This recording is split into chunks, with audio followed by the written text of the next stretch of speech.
కాదు. ఇష్టం వచ్చినట్లు దూషించటం. హ్మ్. యాజ్ ఎ వాటర్‌గా చెప్తున్నా. అది హ్మ్. మీకు శాపం అయింది అని అంటున్నాను. నేనేమంటానంటే మొన్నటి ఎన్నికల్లో భువనేశ్వర్ గారిని ఉద్దేశించి ఇష్టం వచ్చినట్టు వల్లభనేని వంశీ గారు అలా మాట్లాడటం. ఎంత హ్మ్. దారుణమైన మాట కదా! హ్మ్. ఎవరు యాక్సెప్ట్ చేయరు కదా! అండ్ దెన్ తప్పే. రెండోది పవన్ అదే కళ్యాణ్ అదే అదే వంశీ మోహనం నాది పొరపాటే. అక్కయ్యని అట్లా మాట్లాడటం పొరపాటే. ఆ అక్కయ్య కొడుకు సుమారుగా ఒక 100 యూట్యూబ్ ఛానల్స్‌తో అతని ఆస్తిలోనే పెట్టించి నా పిల్లల్ని, నా భార్యని తిడతంటే తట్టుకోలేక మాట్లాడాను. అయినా కూడా నా మాటలు వెనక్కి తీసుకుంటున్నాను. నన్ను క్షమించు అక్క అని చెప్పి మాట్లాడాడు. అది ఎవరికి అక్కర్లేదు.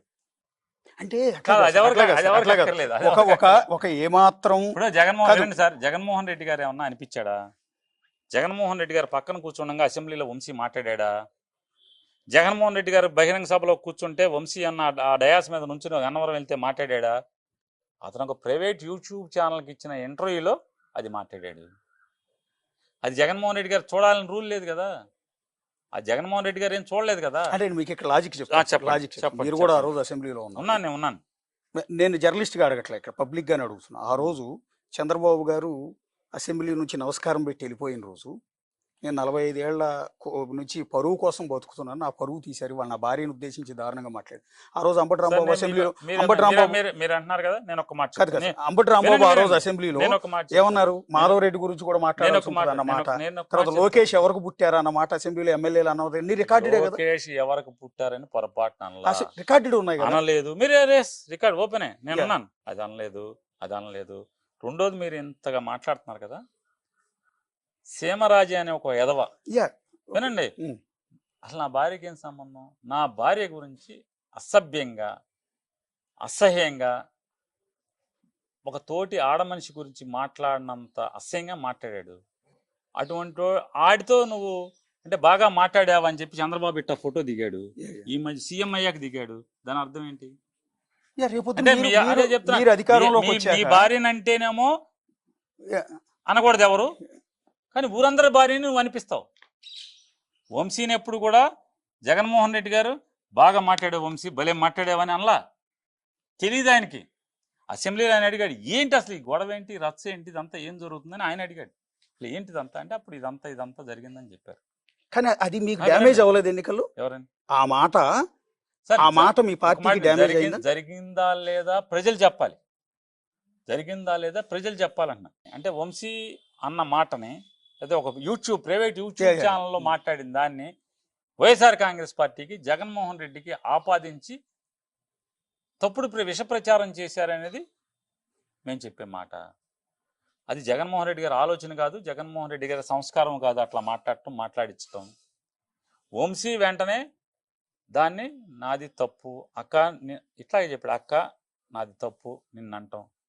కాకపోతే నీ కొడుకు నా కూతుర్ని భార్యని తన సొంత యూట్యూబ్ ఛానల్ ద్వారా పోషించే యూట్యూబ్ ఛానల్ ద్వారా వాళ్ళని తిట్టించాడనే తప్పుతో మాట్లాడాను. అయినా అది పొరపాటే, వెనక్కి తీసుకుంటున్నాను, నన్ను మన్నించమని మాట్లాడాడు. మన్నింపు కన్నా పెద్ద శిక్ష ఏముంటుంది అన్న? నన్ను మన్నించండి నేను పశ్చాత్తాపడతాను. పశ్చాత్తాపానికి మించి ఇంకేమైనా ఉంటుందా? భారతిరెడ్డి గారి గురించి మొన్న ఒక టీడీపీ కార్యకర్త కిరణ్ అనేవాడు చాలా దారుణంగా మాట్లాడాడు. ఏం చేశారు? దాన్ని మాట్లాడాడు. ఏం చేశారు? ఇమీడియట్ గా గంటల్లో అతను హైదరాబాద్ నుంచి ఈడ్చుకొచ్చి లోపల పడేశారు. ఏం ఈడ్చుకొచ్చారు? ఎవరు చెప్పారు? ఆ. ఈడ్స్ కోసం పాడా సమాజం కోసం ఆయన్ని రమ్మని, ఆ. ఆయన కారేసుకు రమ్మని, ఇవన్నీ డ్రామాలు సార్. ఆయన కారేసుకు రమ్మని నేను చెప్తున్నా. ఇప్పుడు సీమరాజ్య గారిని ఏం లాక్కొచ్చావు? నేను మీడియాలో 2-3 సార్లు మాట్లాడా. ఇట్లా మా ఇంట్లో ఈ కిరణ్ గాడు నా వైఫ్ గురించి కూడా మాట్లాడాడు, నా భార్య గురించి మాట్లాడాడు. నేను చెప్పాను మీడియాలో. ఎప్పుడు లాక్కొచ్చావు? లాక్కు రాలేదే. అంటే మీకు డ్యామేజ్ అయిపోతుంది అనుకుని భారతిరెడ్డి గారిది మాట్లాడితే డ్యామేజ్ అవుతుంది కాబట్టి రాజకీయ ఎత్తుగడ తప్పితే సంస్కారం కాదు. సంస్కారం అయితే నేను కంప్లైంట్ చేసినప్పుడే మీరు కంట్రోల్ చేస్తారు కదా. చంద్రబాబుది సంస్కారమే, నిజమైన సంస్కారమే, నటన కాదు, రాజకీయ ఎత్తుగడ కాదు, అతను చాలా బాగా స్పందించాడనేది నిజమైతే మీరు చెప్పేది కిరణ్ గారిని అరెస్ట్ చేయడంలో అది నిజాయితీతో కూడిన అరెస్ట్ అని మీరు నమ్మేదైతే. నేను కంప్లైంట్ చేశాను, నేను మీడియాలో మాట్లాడాను, వీడియోలు చూపించాను. సీమరాజయ్య గారు ఆ కిరణ్ గారు నా భార్య గురించి అంత అసభ్యంగా మాట్లాడారో అని నేను ఇద్దరి గురించి చెప్పాను. ఏం చేసావు? ఈ రోజుకి ఆడి మీద భుజం మీద ఫోటో వేసి దిగావు తప్పితే సీమరాజు గురించి అంటే జగన్మోహన్ రెడ్డి గారి భార్యను అనేప్పటికీ అది విపరీతమైన అంటే బాహుళ్యంలోకి విపరీతంగా చొచ్చుకుపోయి నీకు నష్టం జరుగుతుంది అనేటువంటి ఎత్తుగడతో ఆయన్ని తీసుకురావడం తప్పితే నీకు నిజంగా సంస్కారం ఉంటే నా భార్య గురించి వాళ్ళిద్దరూ మాట్లాడినప్పుడు ఈ రోజుకి నువ్వు భుజం మీద ఫోటోలు వేసి ఫోటో దిగుతున్నావు తప్పితే ఏం చర్యలు తీసుకున్నావు అని చెప్పి మీరు అన్నట్టు ఆ రోజు వల్లభనేని వంశీ లాగా జగన్మోహన్ రెడ్డికి నటించడం చేత కాదు, ఆయన వంశీతో తిట్టించి మళ్ళీ డ్రామా ఆడటం అతనికి చేత అయితే, నిజంగా చంద్రబాబు లాగా డ్రామా ఆడటమే నిజమైతే వంశీని దమా 4 బాది రాసుకెళ్ళి అని చెప్పి ఇట్లాగే డ్రామా చేసేవాడు ఏదో అంటే కంట్రోల్ చేస్తుంటే బాగుండేది కదా. ఏం చెప్పాడు మీకు ఆ స్ట్రాటజీ మీకు వినండి, ఎందుకు రాలేదు అని. చెప్పాడు వంశీ అది మాట్లాడతాం తప్పు, అతను వెనక్కి తీసుకోమని ఆయనే చెప్పాడు జగన్ గారే. చెప్పకపోతే వంశీ వెనక్కి తీసుకుంటాడా?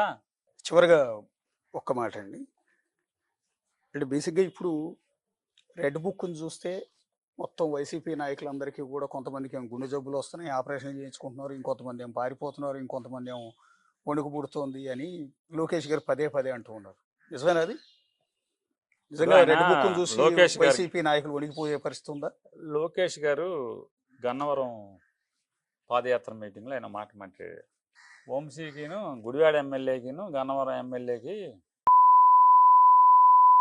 గుడ్డలోడు తీసి రోడ్డు మీద కాదు, మీకు వీడియో చూసుకొని కొడితే వస్తుంది ఉమ్. అంటే వెంటనే కొడాలి నాని అన్నారు, బాబు రోజు మా పని మేమే చేసుకుంటున్నారు, నువ్వు వచ్చి పోయించేది ఏముంది, రోజు మా పని మేమే చేసుకుంటున్నాం కదా.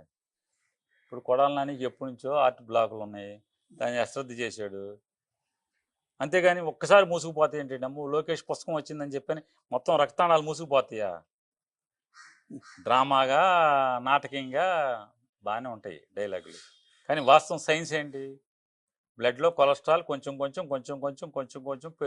పేరుకుని ఒక 15 ఏళ్లకో 20 ఏళ్లకో పట్టించుకోకుండా నువ్వు మందులు వాడకుండా ఉంటే స్టాటిన్ అంటే స్టాటిన్ అంటారు, స్టాటిన్ వేసుకుంటే కొవ్వు గడ్డగడతం తగ్గుద్ది, రక్తం పలచబడే మాత్రలు వేయాలి, యాస్పిరిన్ వేయాలి, స్టాటిన్ వేయాలి, ఈ 2 ట్యాబ్లెట్లు కంటిన్యూస్గా జాగ్రత్తగా వేస్తా ఎక్సర్సైజ్ చేస్తున్నాం అనుకోండి, ఆటోమేటిక్గా దానికి సమాంతరంగా కొత్త వేళ్ళు పాగుతాయి, కొత్త నరాలు వస్తాయి, ఈ బ్లాకులు అక్కడితో ఆగిపోతాయి. అవి అశ్రద్ధ చేసాం అనుకోండి బ్లాకులు పెరిగిపోతే బైపాస్ చేయాల్సి వస్తుంది. మీకున్న సమాచారం ప్రకారం కొడాల నాని కూడా అరెస్ట్ చేస్తారనుకుంటున్నారా, లేకపోతే ఆపరేషన్ అయింది కాబట్టి వదిలేస్తారా?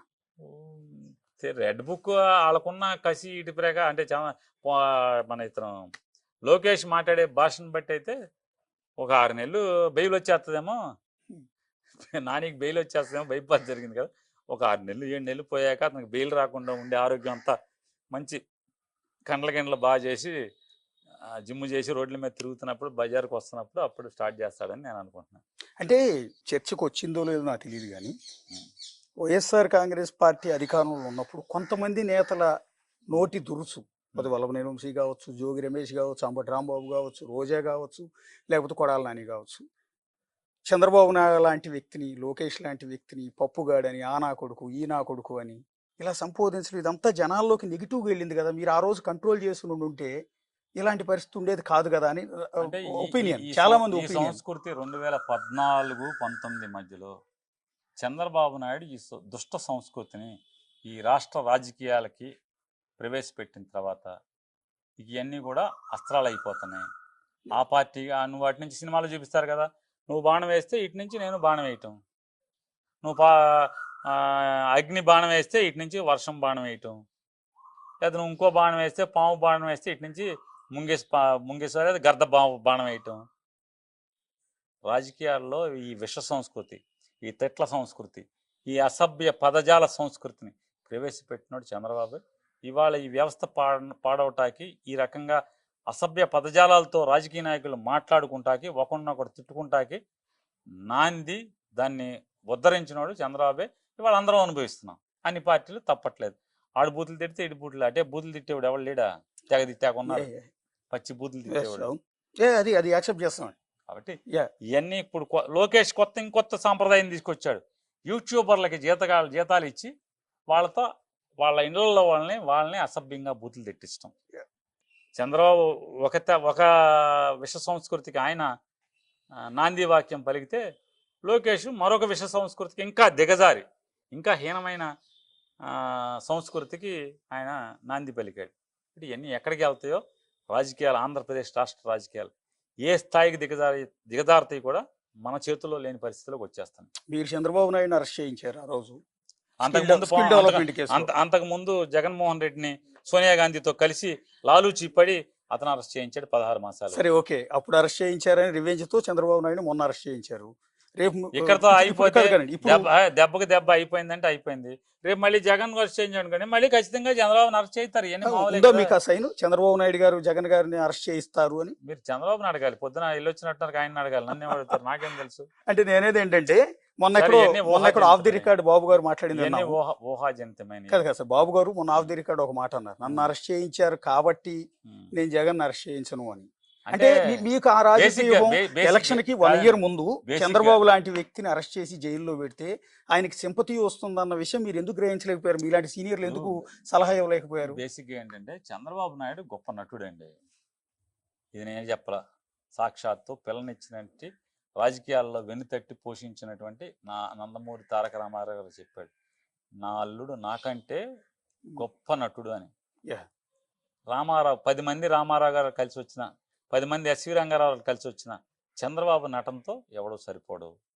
ఇవన్నీ ఎత్తుగడలు ఉన్నాయి, రకరకాలు చెప్తున్నారు. ఎవరో మొన్న ఒక ఆయన సుప్రీంకోర్టు ప్లేటర్ గారు చెప్తున్నాడు, రాష్ట్ర గవర్నమెంట్ అరెస్ట్ చేస్తే బెయిల్ తొందరగా వస్తుంది, ఈడీ అరెస్ట్ చేస్తే ఈడీ చట్టాలు టైం పడుద్ది అని ఒక ఆయన అభిప్రాయం చెప్తున్నాడు. ఎక్కడో టీవీ విశ్లేషణ చూశాను నేను. అంటే బహుశా ఇది చేయకుండా నేను పెద్ద పద్ధతిని అట్నుంచి అరెస్ట్ చేస్తే దెబ్బేది మోడీకి పోద్ది కదా అని ఏమన్నా చూస్తున్నాడేమో మనకు తెలియదు. ఎంత డ్రామానే, ఎంత పెద్ద నటుడు.